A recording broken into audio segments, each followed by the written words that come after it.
Welcome to Codeforce Chronicles. My name is Shruthi Amman. I'm a Salesforce consultant by profession, and in today's video we will learn about enhanced reporting visibility in permission set groups, which is the summer release 25, and it empowers admins and it gives clearer access insights. Before I begin, I have my badges inclined to the statement which I've given, that is the release, and I have badges where we coach you for admin and developer concepts, mainly into certification when it comes to admin and developer, all the concepts.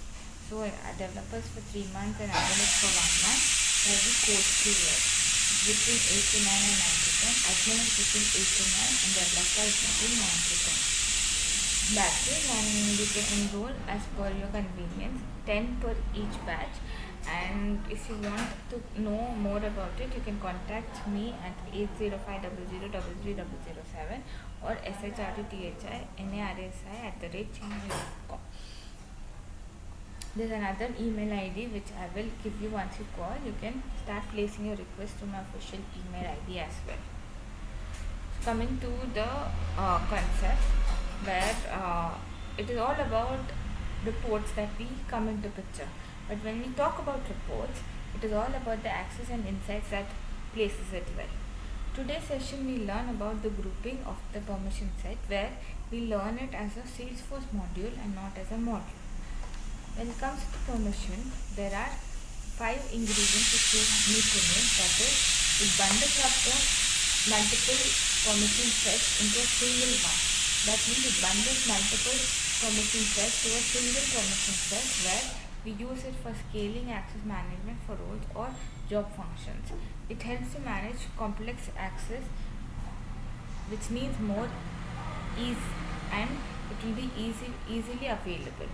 It is at ease because of one reason: role kits. That means if you think of them as a role kit, you can apply it to the users.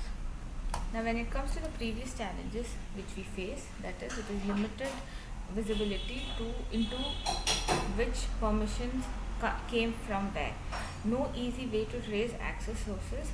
Reporting gaps are needed because of the third party tools or manual effort, and admins had to guess or investigate line by line. That means it is easily available with the gaps of the third party tools, and it is limited to the permissions which came from where. Where it came from, which will be answered in the next slide. What's new in summer 25? That means 2025 had a release where it had enhanced reporting capabilities, improved visibility of which permission sets are in a group, which users are assigned and how they receive access. Drill down access summaries, where we have who has what and why. That means we drill down the summaries where we have assigned and how they are received. Coming to the point, drill down access summaries comes into picture when you have what they have said, who they have said, and why they drill it down. Coming to the next part of the curriculum, where you see it, permission set group details are in place because of one reason: new tabs for assignments and permissions. User access summary page shows gaps, groups, and permissions and inherited access. Reports and dashboards comes into picture as an exposable data for audits, where everything is just a few clicks away, and in setup it comes into picture where permission set groups are in place. New tabs for assignment and permissions are in place when we assign it to the tabs. That means it shows the group permission and inherited access. Exportable data for audits are in place because of the reports and dashboards.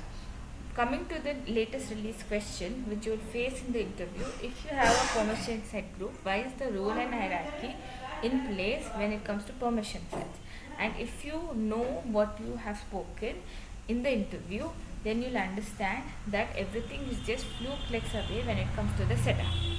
That means when we place it as a assignment to anybody, even in the projects which is hands-on, first you have to reach the new tab, then you have to go to group permissions, and then you can make it as an exportable data for reports and dashboards when you subscribe it.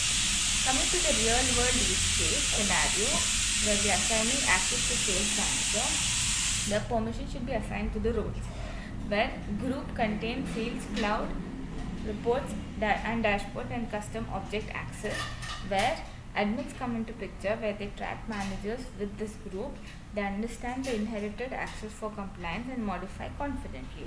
So you shouldn't have any guesswork because this is just the clarity which I'm giving. But when it comes to a report, when you talk to the client, then it comes into picture as an access modifier and not as a picture where we make it as public, private or any other authority which we given to place when it comes to coding. So when we talk about the permission set, it is very important to know this concept when it comes to into reality.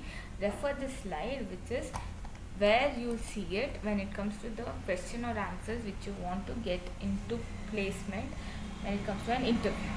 Okay, what are the benefits of this release? It is audit ready reporting, transparent permission tracing, easy cleanup and optimization, improve compliance and risk management. They will manage the risk by cleaning up the data, and it is a transparent permission tracing which comes into picture in the audit trail. So that is the main benefit, where the audit trail is checked based on the sessions, and then it comes into picture when the permission set is given and it is based on the profiles. When it comes to role, it has a hierarchy. When you log in, it comes into picture that the permission sets are in place only because of the profiles. Thank you so much for listening to the video. Please like, share and subscribe to my channel. Share it, and to all my dev hubs who are in love with my videos, I've reached 24 subscribers. It's all because of your love and support. Keep liking my videos, sharing it and subscribing it. Comment below the improvements that I have to make in my sessions as well. And when it comes to my demo session, which is between 3 to 4, I want everybody to be part of, so that you know the sessions are easily available in your slots and you can come as my student as well to Codeforce Chronicles. When it comes into the risk management and other activities which we perform in the admin sessions as hands-on, you can place it as a hands-on only if you want it to be subscribed as a channel. So anybody who's in place can come into picture as a channel holder if you want the objective to be correct. So we help in interviews as well. So all of you try to join this session and make the benefit of it. Most of you understood my context, but if you didn't understand, please correct me as and when possible. Okay, so I want everybody to tag yourself in the comments, and I'm ending this video on a note that you have understood this session which I prepared 2 weeks back, and since 2 weeks I was working on this video. Thank you once again and have a great day.